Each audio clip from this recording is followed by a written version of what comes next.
Assalamualaikum warahmatullahi wabarakatuh. Kami dari kelompok 1 mendapat tugas untuk menjelaskan mengenai struktur atom dan sistem periodik unsur serta pengaplikasiannya dalam bidang gizi. Kami dari kelompok 1 berisi anggota saya Qurrata Ayunur Rahmadani, NIM 046, lalu Adelia Dwistiani, NIM 071, lalu Hikmah Ervina Jayantini, NIM 075, Deni Kinar Putri, NIM 081, dan Rizky Amelia Cawis, NIM 057. Nah, yang pertama kita akan membahas mengenai atom. Konsep atom ini pertama kali dicetuskan oleh Demokritus. Kata atom berasal dari gabungan kata atomos yang terdiri atas kata a dan tomos. Dalam bahasa Yunani, a ini berarti tidak, sedangkan tomos artinya dibagi. Oleh karena itu, atom dapat diartikan sebagai partikel terkecil yang tidak dapat dibagi lagi. Lalu selanjutnya kita akan membahas mengenai teori atom. Teori atom pertama dicetuskan oleh John Dalton. John Dalton berpendapat bahwa atom merupakan bagian terkecil dari suatu materi yang tidak dapat dibagi lagi. Tentunya, sebagai pencetus pertama, teori ini memiliki beberapa kelemahan. Yang pertama yaitu tidak dapat menjelaskan sifat listrik materi. Lalu yang kedua, tidak dapat menjelaskan cara atom-atom saling berkaitan. Dan yang terakhir, tidak dapat menjelaskan perbedaan antara atom unsur yang satu dengan yang lain. Selain kelemahan tersebut, teori ini memiliki beberapa kelebihan, yaitu dapat menerangkan hukum kekekalan massa atau hukum Lavoisier. Lalu yang kedua yaitu dapat menerangkan hukum perbandingan tetap atau hukum Proust. Yang kedua adalah teori atom dari Thomson. Thomson berpendapat bahwa atom merupakan bola pejal yang memiliki muatan positif yang menyebar merata dan dinetralkan oleh muatan negatif. Model atom ini diibaratkan dengan model roti kismis seperti yang ada dalam gambar. Nah, dalam gambar ini diibaratkan sebagai roti kismis, yaitu terdapat muatan-muatan negatif dan positif yang ada di dalamnya. Lalu kelebihan dari teori atom Thomson yaitu dapat membuktikan adanya partikel lain yang bermuatan negatif dalam atom. Kelemahannya yaitu tidak dapat menjelaskan susunan muatan positif dan negatif dalam atom tersebut.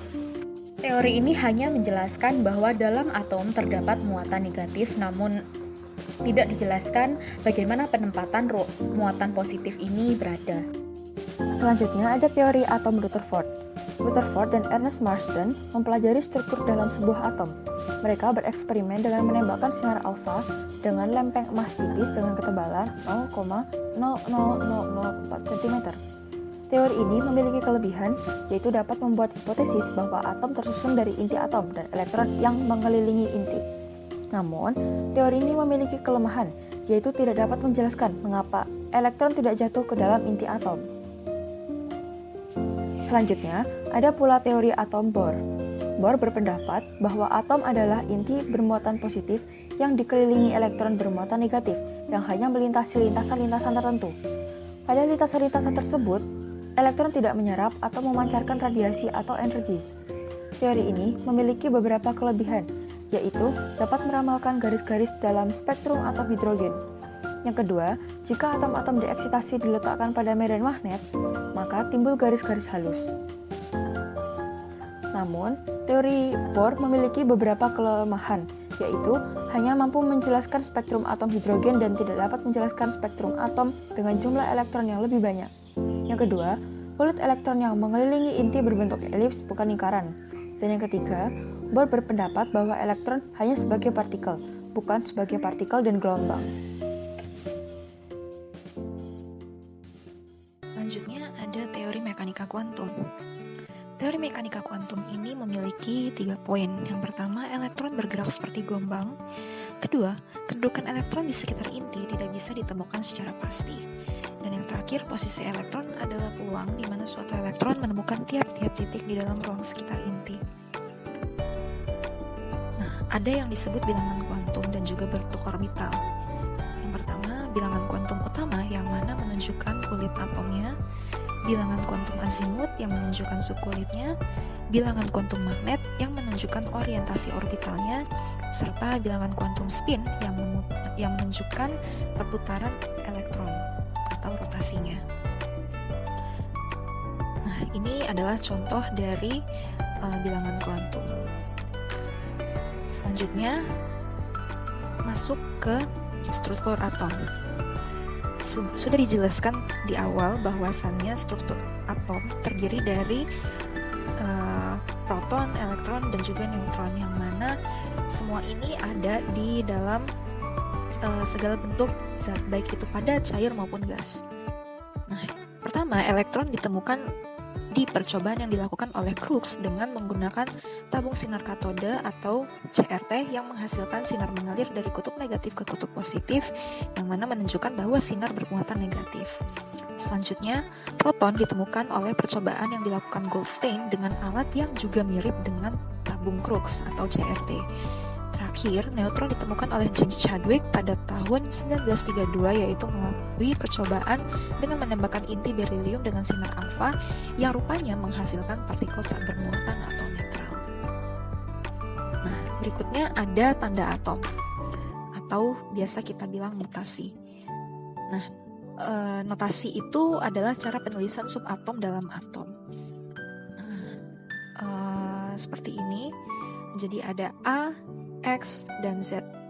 X merupakan lambang atom suatu unsur, Z itu menunjukkan nomor atom, jumlah proton, P kecil, dan juga jumlah elektron yang ditandai dengan E atau untuk atom netral juga.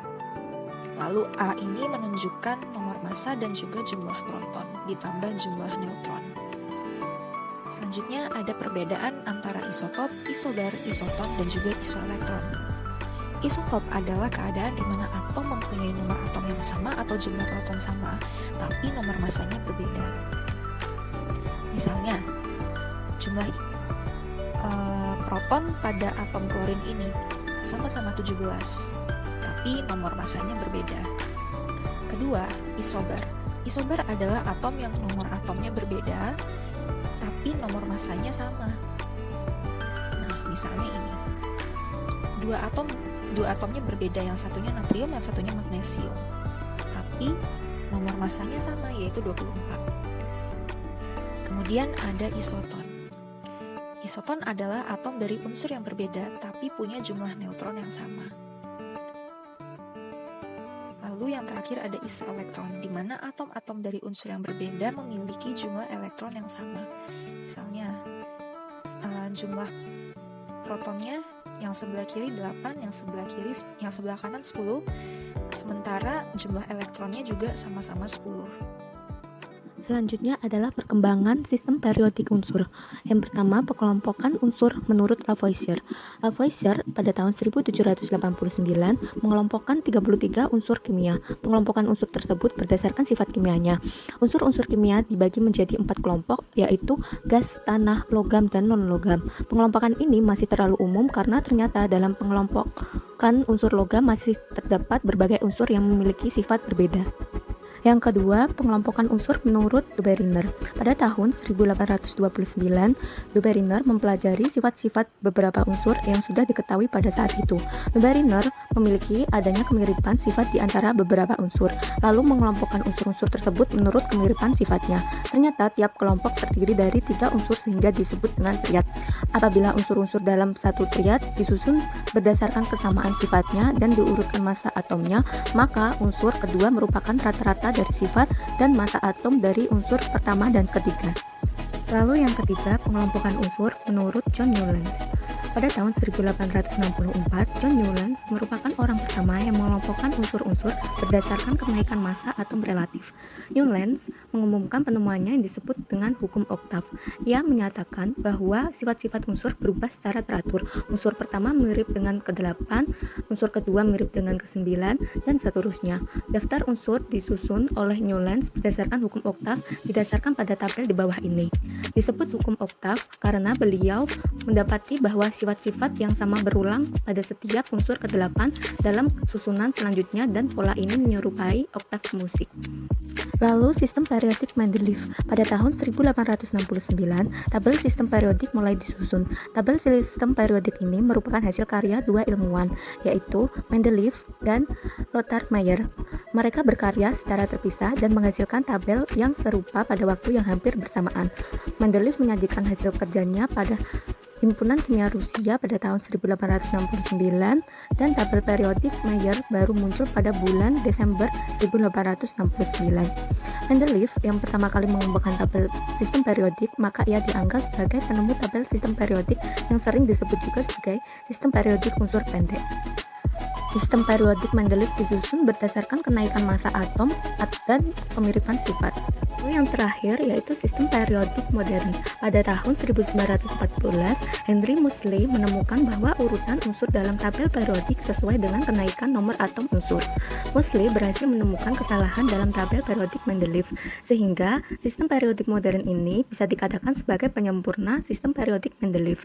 Sistem periodik modern dikenal juga sebagai sistem periodik bentuk panjang, disusun berdasarkan kenaikan nomor atom dan kemiripan sifat. Lalu di dalam sistem periodik modern ini juga telah ditemukan unsur-unsur gas mulia. Selanjutnya yaitu sifat keperiodikan unsur. Yang pertama, jari-jari atom. Dalam satu golongan, semakin ke bawah semakin besar, semakin ke atas semakin kecil. Dalam satu periode, semakin ke kiri semakin besar, semakin ke kanan semakin kecil. Selanjutnya, energi ionisasi. Dalam satu golongan, makin ke bawah makin kecil, semakin ke atas semakin besar. Dalam satu periode, semakin ke kiri semakin kecil, semakin ke kanan semakin besar. Selanjutnya, afinitas elektron. Dalam satu golongan, semakin ke bawah makin kecil, semakin ke atas semakin besar. Dalam satu periode, semakin ke kiri semakin kecil, semakin ke kanan semakin besar. Selanjutnya, ke elektronegatifan. Dalam satu golongan, semakin ke bawah semakin kecil, semakin ke atas semakin besar. Dalam satu periode, semakin ke kiri semakin kecil, semakin ke kanan semakin besar. Selanjutnya, sifat logam dan non-logam. Dalam satu golongan, dari atas ke bawah, sifat logam semakin bertambah, sifat non-logam berkurang. Dalam satu periode, dari kiri ke kanan, sifat logam berkurang, sifat non-logam bertambah.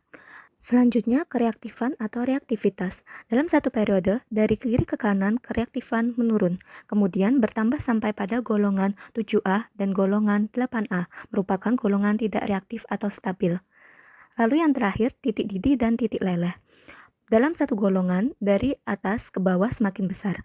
Dalam satu periode, dari kiri ke kanan semakin kecil. Selanjutnya yaitu ada aplikasi pada bidang gizi. Dapat dilihat dari tabel vitamin di sini bahwa makanan mengandung berbagai macam antioksidan, mineral dan juga vitamin yang di dalamnya itu tersusun atas atom-atom kimia. Dari gambar di atas dapat diketahui bahwa CR dan SB dapat berguna dalam kecantikan karena mengandung antioksidan yang dapat ditemukan dalam ayam, babi, sapi, dan sayur.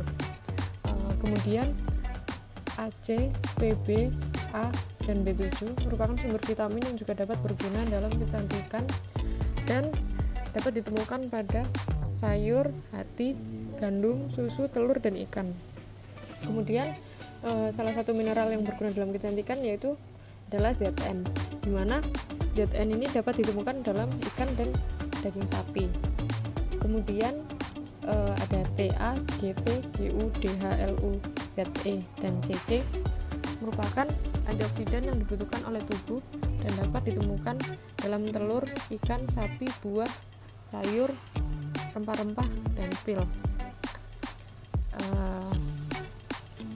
Next yaitu contoh aplikasi struktur atom pada makanan mengandung berbagai macam mineral dan tersusun atas satu atom. Contohnya makanan rendang yang tersusun atas beberapa bahan seperti santan, daging sapi, minyak, dan disusun atas beberapa molekul. Adapun pengaplikasian struktur atom berdasarkan perkembangan model atom Joseph John Thomson yang menjelaskan bahwa atom ini tersusun dari elektron-elektron yang tersebar secara merata dalam bola yang bermuatan positif. Keadaan ini dikatakan mirip seperti roti kismis dengan elektron diutamakan sebagai kismis yang tersebar dalam seluruh bagian roti. Sekian presentasi dari kelompok kami. Terima kasih.